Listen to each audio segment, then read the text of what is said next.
Hello and welcome to another episode of the Transit Tarmackers. Just want to start by saying before we go into a few things, 1,300 views, Nath. Where did that come from? Couldn't tell you, to be honest. Absolutely buzzing with it. Obviously enjoyed it, whether you love us or hate us. Marmite, thank you for viewing, and hopefully we can build that and progress in the future. I did never want to say this, but please subscribe. Nah, you carry on, you do what you got to do. A few talking points before we get into the main talking points for episode 2 is another win for the Outs Saturday, 3-0, Nath, starting to build a bit of momentum now. Yeah, up the Outs, get up there, Chavi. Under, obviously, Nico in sock. Nico's had his own format he wants to play. It's a work in progression at the end of the day, and hopefully we can keep picking up the wins and move forward. Yeah, obviously my cheese string went.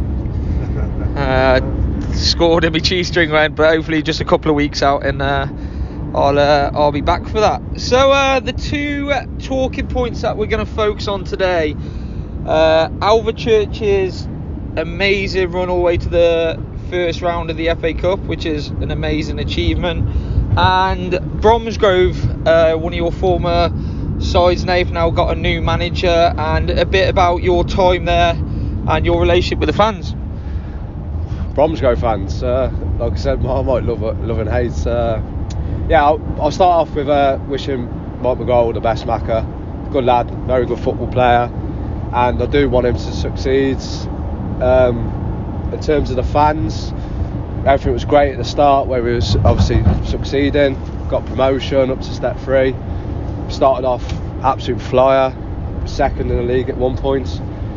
Then when things started to decline, I'd rather not comment on anything else when it comes to that, but yeah, some of the comments weren't exactly fantastic, but it is what it is. They pay their money, and the attendance isn't exactly great now, so it speaks for itself, really. So, starting obviously with Bromsgrove, Nath, you obviously won near enough every award there, and the one that sticks out for me, which I have a little laugh about every time I see it, is your last season at Bromsgrove. You picked up the top goal scorer award on, how many was that? 11 all in all. Not a problem. It double figures it in there. You can't question me. This season I can't hit a barn door, but I'll take it.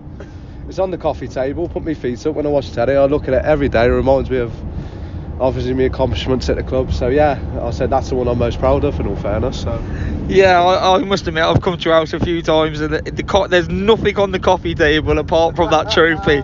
Absolute belter. Top goal scorer. You've won the Players Player Award, Player of the Season, and the Fans Player, all in 3 seasons. So I think, all right, the Manager's Player as well. Some might say that you're classed as probably a Bromsgrove legend then, Nath. Got obviously with the league we're in now, I come to watch that, beating Corby in the playoffs. It was a bit of an absolute mad game to watch, but the fans come out in force. I come on the pitch with you and Quaynor after. I think there's a picture on social media. I can't really have too much to say based on the Bromsgrove fans, as I've never played there. But yeah, what a time to be alive as a Bromsgrove Sporting fan that day. Yeah, it was brilliant. You've got to think, basically there was about 4,000 all in all, to be honest, fans at the playoff final. And the fans, you know what, like there's Stonewall fans, and I love them to bits and they're fantastic, but those fans come and watch me at Alzo now, so I don't know what the crack is with that, like. But yeah, that day was probably the best day I'd say I've had in football. And obviously you've seen, the fans, was a crazy game. We had 2 penalties, missed 2 penalties, won the game in extra time 4-3. Wesley would have finished us, so yeah, absolute world class day, to be honest. So talking about the fans, Nath, I've had a few altercations with them on Twitter last year, which probably isn't a shock to some. I think mine was more the abuse that not you individually, but the team was going. Me going to watch the playoff final. The fan basis was unbelievable, to be fair, and I thought that what a credit to the club. I know, don't get me wrong, it's a playoff final, and you probably get a good 500-600 people that's probably never been to the game, but adds to the atmosphere. But yeah, I thought that day it was amazing. Then literally 18 months later, you start to get quite small attendances and for Bromsgrove's stature, and then some of the abuse I was seeing certain players, including yourself at times, getting on Twitter. Obviously I had my 50 pence worth, which seemed to spend quite a lot of 50p's on Twitter, but yeah, I don't think some of it was maybe called for. It's that old saying, isn't it? At the end of the day, they've got their own opinion. You've got to respect, they're going to have their own opinion. They're paying the money to come watch, so it's only fair. But there is a line, and unfortunately that line got crossed about 28,000 times. But it is what it is at the end of the day. I hope they get back to where they do. Like I said, I want Macca to do well. But in terms of the money they're spending this year, from what I've heard, whether it's true or not, I couldn't tell you. It'd be some sort of miracle if he pulls it off, but my personal opinion, I think he's pissing in the wind with that club, because it's plasters over cracks. But I do love the club still. Like, obviously the chairman, the people behind the scenes, I do love the club, and I do want the club to do well, first and foremost. But there's a lot of work to go behind the scenes for that club to get back to where it was. Talking about Macca, I haven't had the privilege to play with him. I knew going back probably about 4 years ago, we were under the same agent at the time, and I heard nothing but good things about him. How do you think he will transfer from the playing side and obviously now managing? Because I'm not 100%, but I assume he's still got a few years left in him playing. So I don't know how you can take to that role of playing and maybe being manager and maybe playing, or what? How do you think, knowing him, which I obviously don't, how he will adapt to that? Well, Mac has always kept himself in great nick. He's always been fit, really good player, reads the game really well. Yeah, I rate him quite highly, to be honest, as a football player, and I think he implements his passion, his will to win. He's always been that sort of person. Bit hot-headed at times, but Aren't we all? Exactly, simple as that, really. The amount of times we've lost our heads during the games, Jesus Christ, but still, that's what I think he'll bring to the team. He'll have his own input and his own players he want to bring in. And like I said, I hope he does really well. I want him to, hopefully he gets a job opportunity full time. Brilliant. Well, that's one thing I will say, is I haven't got no hidden agenda against Bromsgrove Sporting. Like I said, it's a local club, and 90% of the local clubs you want to do well, so good luck to him, and fingers crossed they could get back to the form that they were pulling and the crowds they were pulling the last few years.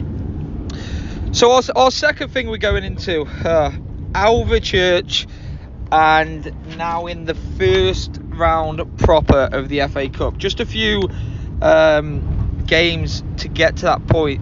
I think they class them as Mikulova Sports, is it? I don't know how you pronounce that. Me English enter bob on with it. They beat Harbour in the second qualifying round, Bedford in the third, and the fourth round was Workshop Town. Now, I speak to Richard Thorndyke quite a bit, and I've got a very, very, very good relationship. But if there's ever a chairman that epitomises a one club man and gives everything to one club, deserves this, it's Richard Thorndyke. Oh, 100%. Obviously I speak to Rich Thorndyke quite often, and funny enough, before I was there, if I didn't sign for Alvechurch, I was signed for Alvechurch. I spoke to Rich Thorndyke. He's a great bloke, and the club's in his heart, and he always wants the club to do well, so yeah, I second that, Nath. I know I used to go up a few times when they were training pre-season. We had a few lads up there training, and every time I went up there, without fail, before even the game's kicked off, he's brought me a beer out, and we're just chatting football, and he's a proper football man. But one thing is my gripe, and I will have a pop here, and this and that, no one individual, I don't know who I'm aiming at, but the fact of not putting the lowest ranked side on television, whether that's down to the FA, the BBC or the ITV, is nothing short of an absolute disgrace, and I don't say that lightly.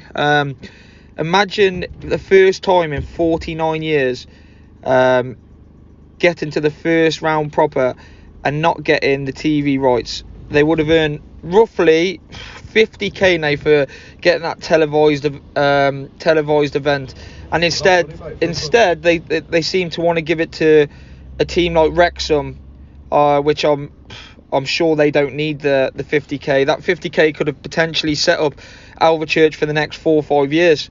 So I think it's an absolute disgrace. I don't know who's involved or who picks it, but yeah, that it's a bit mind-boggling to me. I think a lot of people would rather tune into a non-league team going and playing Cheltenham, which is quite a local. I wouldn't say it's obviously not a derby, but it's a local game, and Not too far, is it? no, and I think that would be better for your neutral viewer that would want to watch that game. Yeah, 100%. Like, let's be honest, Wrexham are on FIFA now. Like, why does Ryan Reynolds need that extra 50k for? One, he's with Blake Lively, which, fair play. You know what I mean? He's got Deadpool and all that. It's absolute shambolic, to be honest, but at the end of the day, whoever made that decision's had an absolute mare. But like you said, 50k towards a team like Alvechurch, small village club, it could go a long way, especially with the hybrid scheme they got going. It's a lot of potential players to come in with potential and obviously push them along in the English game. Like, it could have gone a long way considering everything they've done. So yeah, whoever done that, you're an absolute dafty. Just going into that, I wouldn't really go and speak about the hybrid process. Speaking to Richard the other day, Richard Fordyke the other day, speaking to him, I know he made it apparent to me when I was telling him about us talking about Alvechurch in the podcast and what his thoughts would be with that, and he was all for it. But I think it's quite apparent to know that probably the main two senior players that they have is Jamie Willett, who, by the way, is an absolute super fan of this podcast already. He's all over it. And Courts. Obviously, I know Jamie. I wouldn't say like deeply know him, but know him. I don't really know much about Courts. Obviously, you can speak more on Courts, but they seem like two leaders that are driving a very young side to these experiences. Yeah, played with both, had the pleasure of playing with both. Jamie Willett's like go gadget neck. Like, he's about 8 foot tall anyway, but like when he jumps up, to be honest with you, I don't think I've ever seen him lose a header very often at all. To be fair, Carts, he's got absolute left wand, good experience, reads the game very well. So yeah, I said, to be fair play to them. They've been playing together a long time now. I think I saw on Twitter one of them put 5 years. So for him to build a relationship, which they have, and it's clearly showing in the FA Cup itself, then fair play to them, and long may it continue for the lads. One thing I know, as much as the chairman is absolutely buzzing with the FA Cup, it's something to mention as well. They're in the first round of the FA Trophy as well, and they've got a Nuneaton again, so that potentially could be another great run for him. But I know he won't be happy at the minute with the league standings. Obviously they played yesterday. We're recording this on a Wednesday. I know they won yesterday, which was a massive win which they needed, but I know Rich won't be happy with where they are in the league at the minute. But based on yesterday's standings before the game, they were 19th, but if they won their 2 games in hand, it pushed them straight up to 7th. Yeah, like you said, the points tally, there's not much difference in it, so if they do win those games in hand and they go up, then you'd be saying they're having a half decent season so far. But at the moment they are where they are. It's just that same old thing. It's building consistency, and obviously depending on how far they progress in the FA Cup, hopefully progress very far. But like in the future, then they can concentrate on the league regardless of what happens in the future in terms of the cup, etc. Yeah, agreed. Talking obviously on the Alvechurch point as well. When I heard they were going into the hybrid, I don't know if I was sold straight away. I thought it was a massive risk. But one thing that I think they can get, if they could get young players training every day and potentially offload them, and it's another way of making the club money. But the chairman's very clever, and like we said earlier, I think he's an absolute tremendous chairman, and obviously I'm very happy at How's Owen, but before I finish my career, I'd love to team up with him, whether it was on the pitch or off the pitch, before I retired. So going on, still talk about obviously Alvechurch, Pee-wee, Ian Long and Richie Colwell. I know Pee-wee, once again, not had the pleasure of playing under him, which you have. I think you could go a bit more into depth with that. But Richie Colwell, I've played under him a fair few times, and to be fair, as much as both of their knowledge is top tier, what a bunch of blokes. That's as simple as I can say it. What two top blokes they are. Pee-wee, Nath, a little bit of background with what you know and what kind of he brings to the table for that side. He's a brilliant bloke, in my opinion. He brings, like I said, his passion, will to win. He always wants you to work hard first and foremost, which, like you say, if you're not having the best game on the ball, like you're saying, as long as you work hard, then you're hitting 7, 8 out of 10, aren't you? But yeah, it's I love that quote. Yeah. But yeah, it's like good cop, bad cop with them too. Like, but I still like what Pee-wee brings to the table. He's a motivator at the same time. He's tactically very astute, but a motivator. So him and Richie, obviously a good combination, good team. So no wonder they're doing so well. We got to episode 2 and we're using words like astute. Absolutely brilliant. Yeah, Richie Colwell. I was 16 when he was assistant to Hunty at Stourport. It was my first non-league club, and I think he was still playing then. What was 14 years on now. Not too sure about the haircut he's got now. He had a nice lock of hair when I was a kid, but it's all shaven now, a bit like myself. But always could play, very composed on the ball, great left foot. But the one thing I will say about Rich is, as much as he's tactically very, very good, I think he obviously can be a manager. He's been a manager, I've played under him, but I think he's took to that assistant role really well. And I think the best part of him is his man management and how he speaks to players. And to be fair, like you said, good cop, bad cop. I don't really know much about Pee-wee in the dressing room, but just speaking to them both, you know, Richie Colwell's always got a smile on his face, and I think they make an absolute great team. Yeah, 100%. Like I said about the good cop, bad cop, Pee-wee, he'll give you a bollocking when it's justified at the end of the day. So that's, in terms of, that's what I mean by that. But yeah, Richie, great bloke. Obviously, I went to Stourport with you, didn't I? Yeah. Under Rich, and that's when the first time I got to play under Rich. And like you said, he knows his stuff at the end of the day. Put as blank as that, he knows his stuff, and his man management skills are top tier. So yeah, honestly, you can't speak higher on the bloke, to be honest. There was a little rumour here that I haven't got confirmation, but the week before their FA Cup game, they pull a weekend side out.